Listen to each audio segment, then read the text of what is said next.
The Public Lands Foundation, in partnership with the Center of the American West and the BLM, held a symposium at the University of Colorado in September 2012 titled "The Nation Possessed: The Conflicting Claims on America's Public Lands."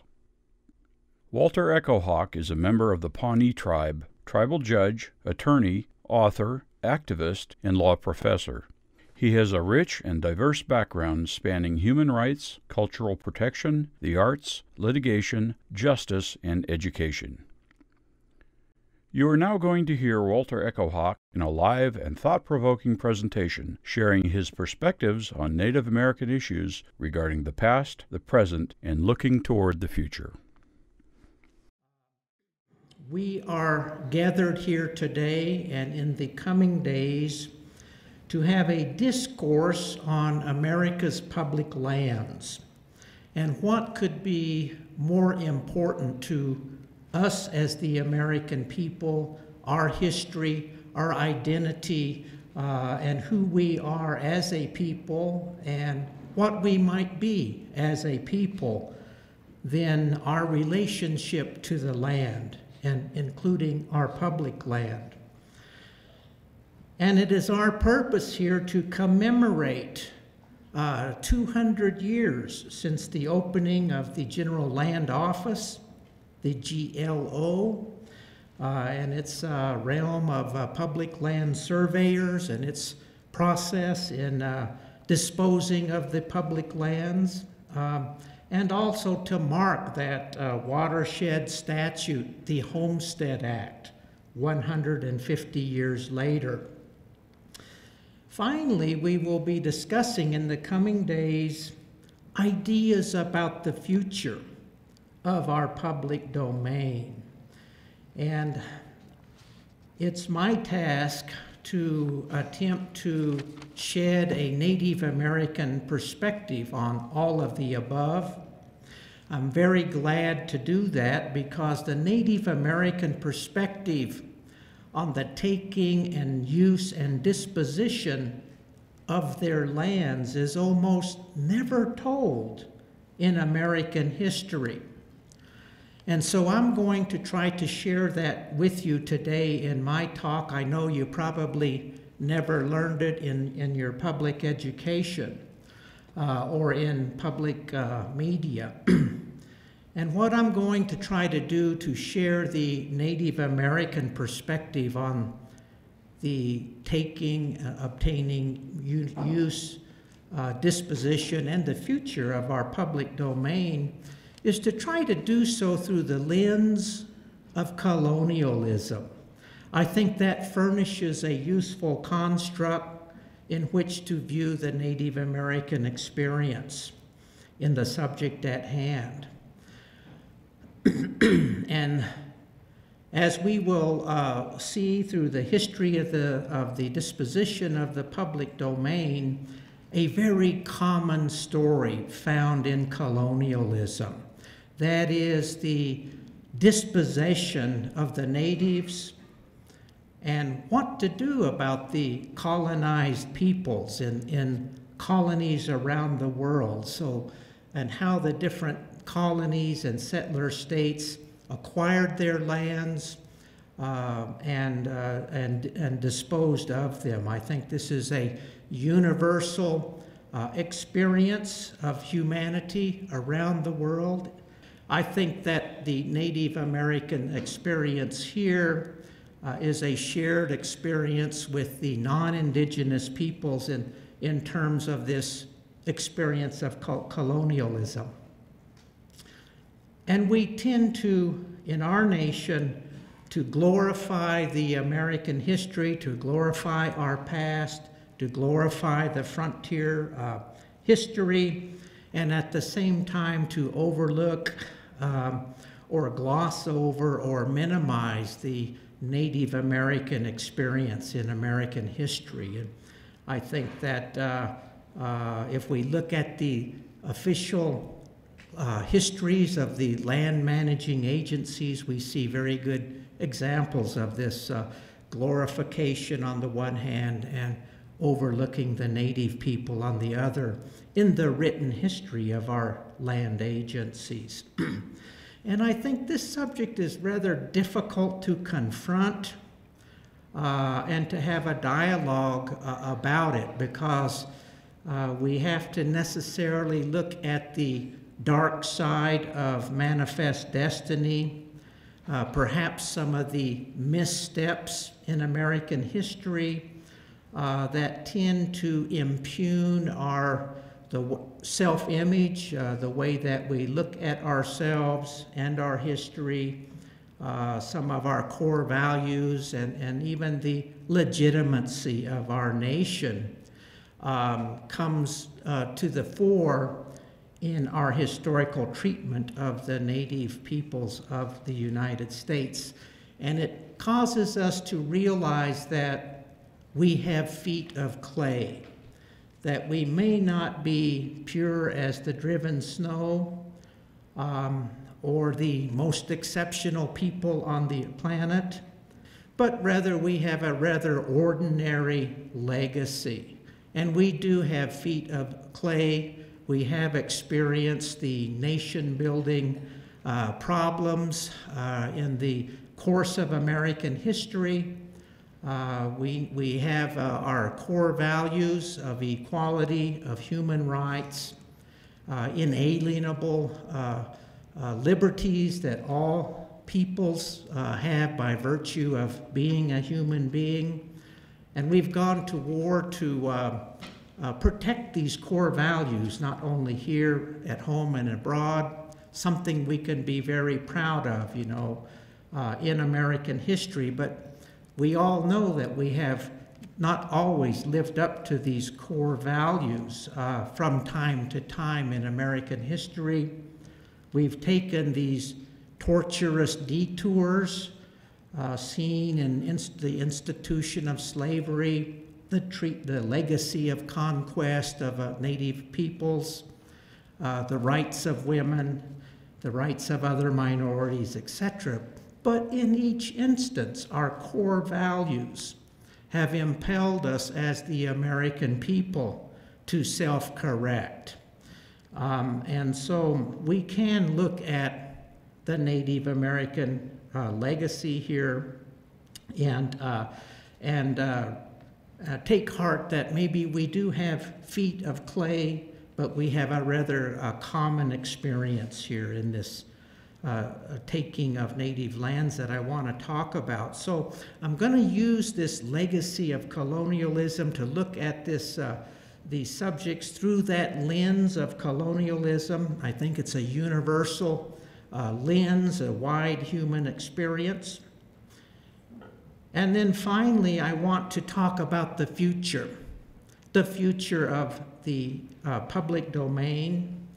And in looking at the future from a Native American perspective, I want to use a human rights framework for thinking about the future.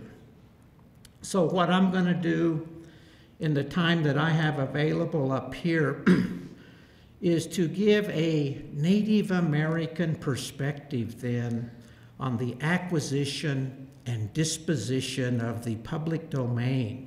And I'm going to do it in 3 segments. First, I want to look at the past. Then I want to look at the present. And third, I want to look to the future with you. When we turn to the present, I want to talk a little bit about the modern era of federal Indian law and the tribal sovereignty movement from 1970 to the present. That shows that Indians and Indian tribes are here to stay. We don't plan on going anywhere or vanishing. And secondly, I'd like to talk in the present to discuss the need for perhaps a land ethic, a real American land ethic, something that's been somewhat hard to achieve in our nation. And thirdly, the need for dialogue about Native American human rights in the 21st century. And then thirdly, as we look to the future, I want to talk about the need for a seat at the table for Native America, a need to address this legacy of conquest at long last. And here I want to talk about the United Nations Declaration on the Rights of Indigenous Peoples. It has a human rights beacon, I guess you could say, from the United Nations that asks all nations of the world to restore and protect the human rights of the world's indigenous peoples. Let me turn to my first subject here, and that is the Native American perspective on the past. History is important. It tells us who we are, and we can't really plan our future until we really know our past and where we came from and how we got here.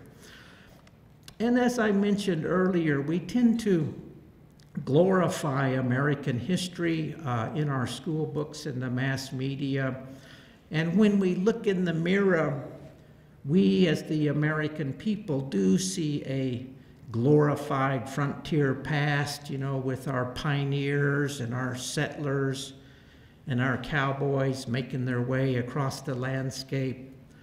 But the impact of that manifest destiny on Native peoples is hardly ever discussed.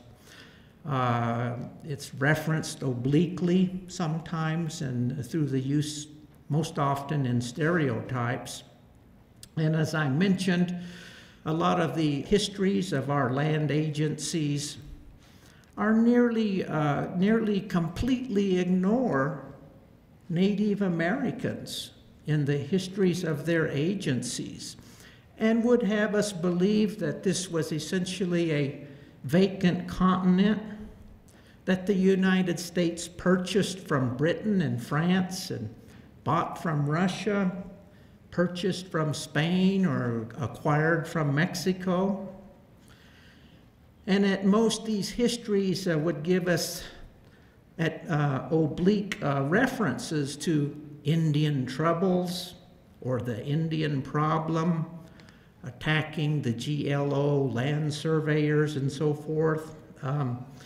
But largely, by and large, the Native input into these histories is absent. And so what we have to build on is a very skewed history. And to the agency historians, I would say, shame on you for omitting, I think, a very important part of our history. But the fact of the matter is that the Indian nations owned the entire continent. And as a matter of historical fact, everywhere the settlers went, they found a pre-existing system of land rights and native nations ready to defend their territories.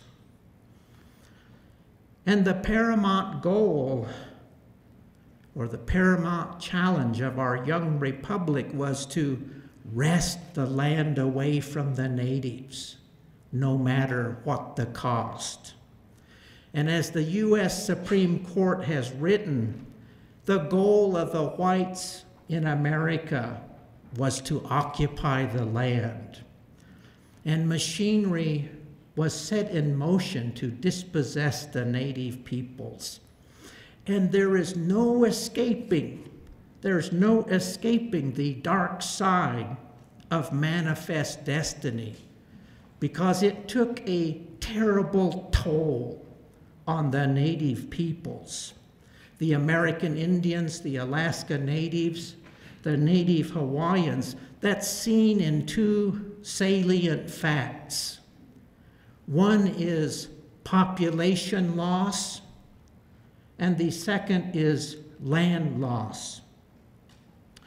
In terms of the population loss, in 1492, the demographers estimate that there were more than 5 million American Indians occupying the continental U.S.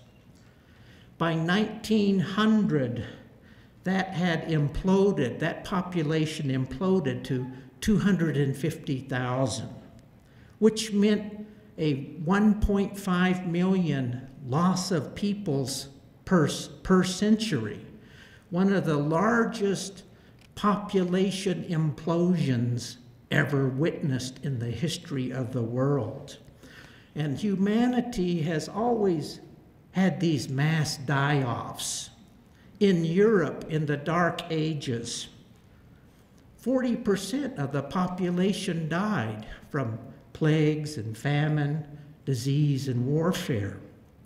In Rwanda, 11% of the population was killed in the terrifying span of 100 days, when only 29% of the Tutsi tribal population survived.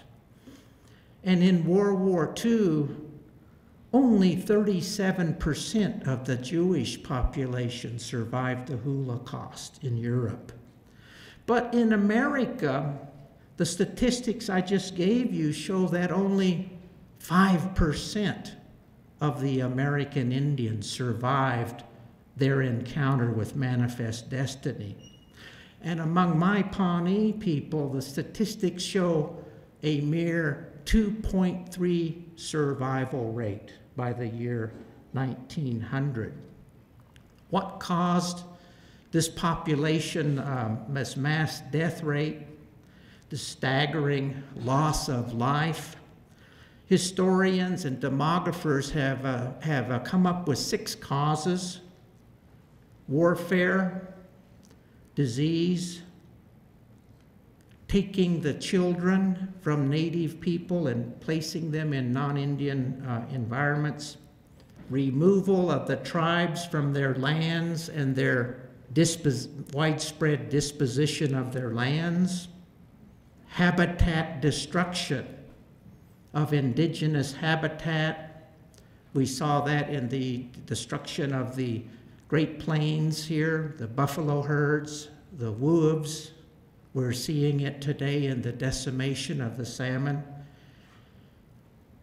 And 6th is the forcible assimilation and the destruction of culture. These 6 causes have been attributed to this massive death rate of the American Indians, which teetered on the brink of extinction in the year 1900. The native people had been plucked clean of their land holdings, just like a Safeway chicken. And this is a massive one-way transfer of property from indigenous to non-indigenous hands that occurred, a very common pattern seen in colonies and settler states around the world. It's a characteristic of a colony, this one-way transfer of all forms of real property, personal property, cultural property, etc. In the United States, this began with the colonial charters, which conveyed land to different settlement companies as if they were the first humans to occupy the area. In 1823, the U.S. Supreme Court, under Chief Justice John Marshall, handed down Johnson v. McIntosh to define the land rights of American Indians. And the court borrowed directly from international law of the day the doctrines of discovery, the doctrines of conquest, to hold that the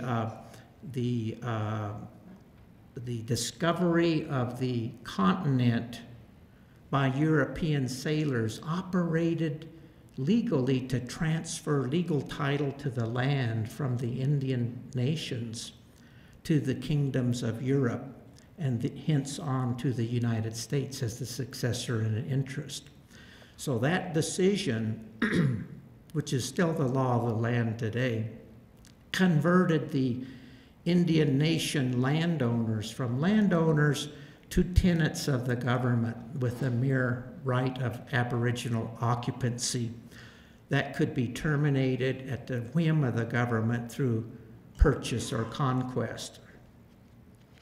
We saw this land loss not only occurring within this legal framework in the Indian removal movement of the 1830s, in which more than 80,000 Cherokee and Choctaw, Chickasaw, Seminole, Choctaw, the 5 civilized tribes, the entire Indian race was removed from the South, from their Aboriginal homelands, and deposited in the state of Oklahoma, which was then Indian Territory.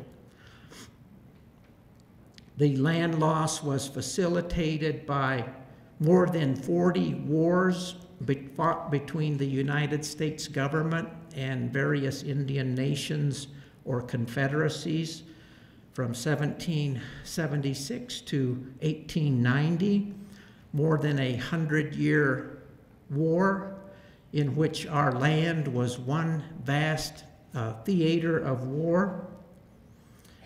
The land, the machinery to take tribal land was also accomplished through 369 treaties between the United States under the U.S. Constitution, the Indian Treaty Clause. These 369 treaties were negotiated by the President, the executive branch, approved by 2/3 vote consent of the Senate, and signed into the law by the President, making them the supreme law of the land. These were land cession agreements. Some were done fair and square, others by hook or crook, and sometimes by intimidation, fraud, or involuntary acts on the part of the tribal signatories. But none of these treaties are mentioned in the agency land histories. The land loss was accelerated, I think, by the General Allotment Act, which was passed by Congress in 1886, which broke up the Indian reservations that had been created by these treaties, allotted them to individual owners, and sold off the surplus for the incoming settlers under the homestead laws. Other lands were lost in the 1950s in the termination era by acts of Congress, terminating different Indian tribes,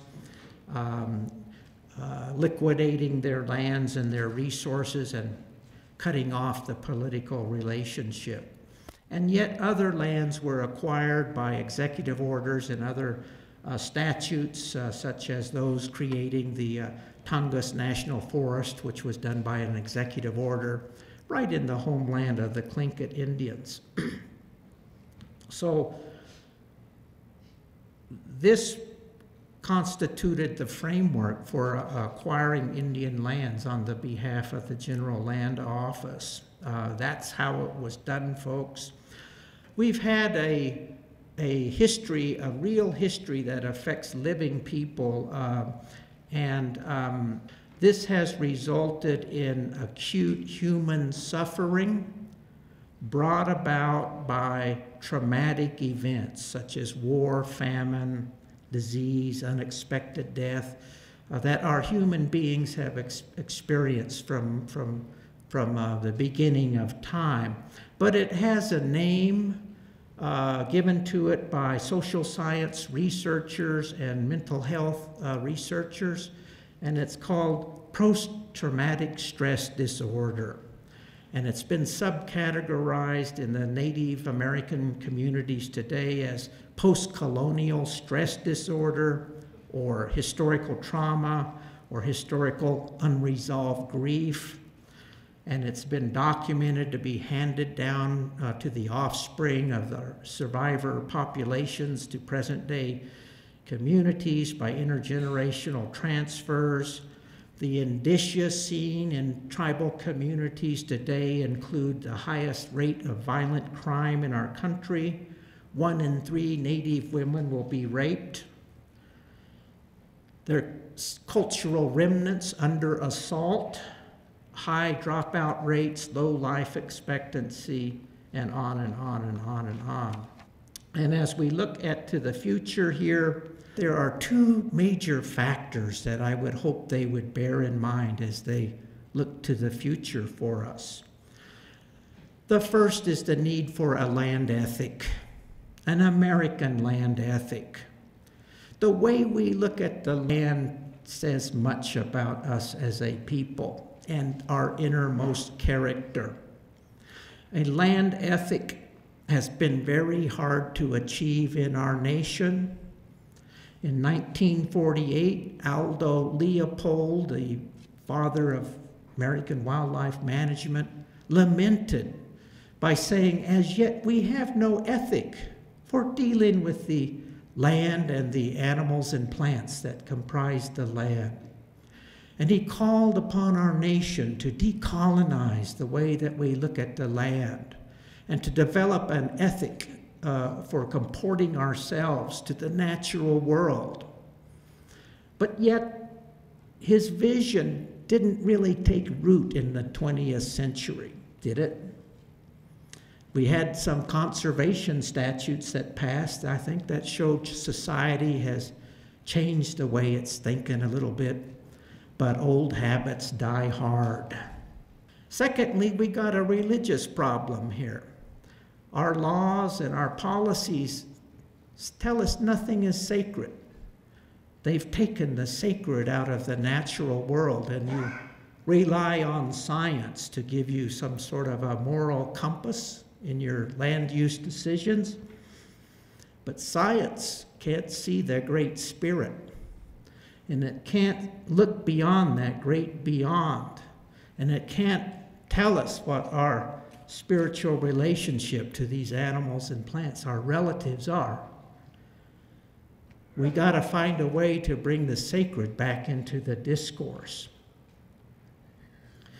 Thirdly, we have this lingering mindset of colonialism.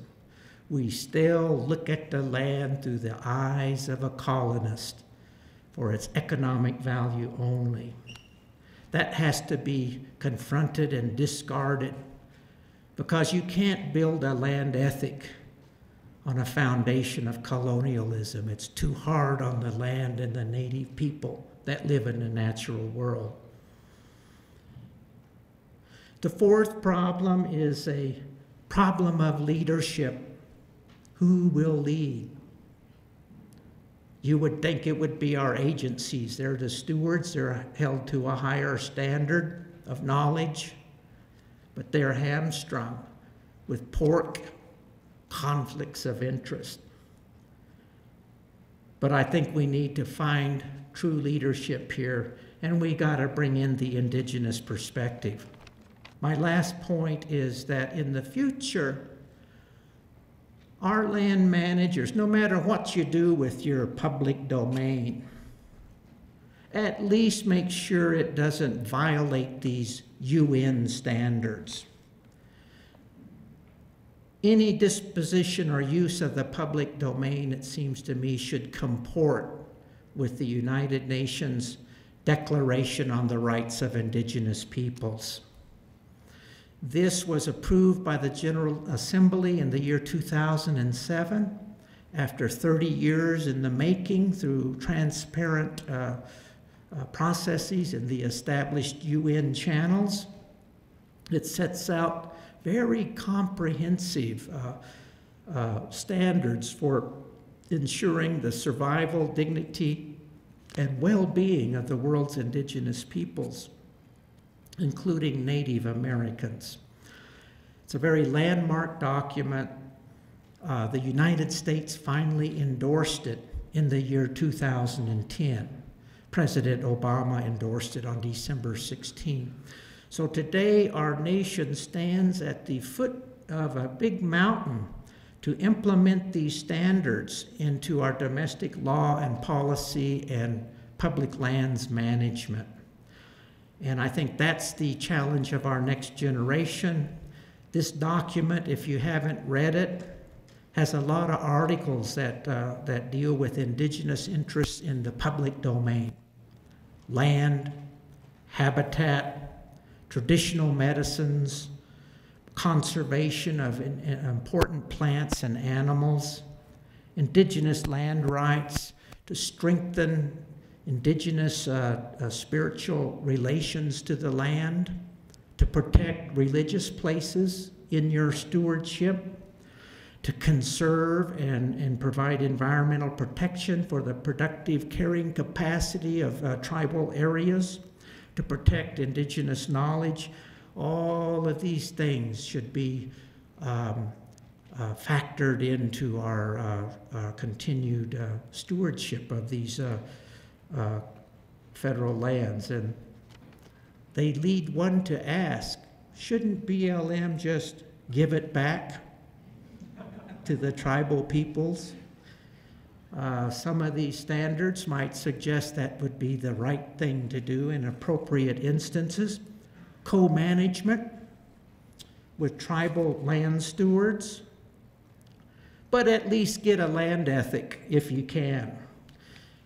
Protect indigenous habitat, protect the holy places, protect the cultural resources, and that is what the UN minimum standards would urge us as a people to do in this next generation. So I apologize if I've been the skunk at the picnic, but I wanted to really drive home, a very strong indigenous perspective on the subject at hand. And I thank you very much. God bless.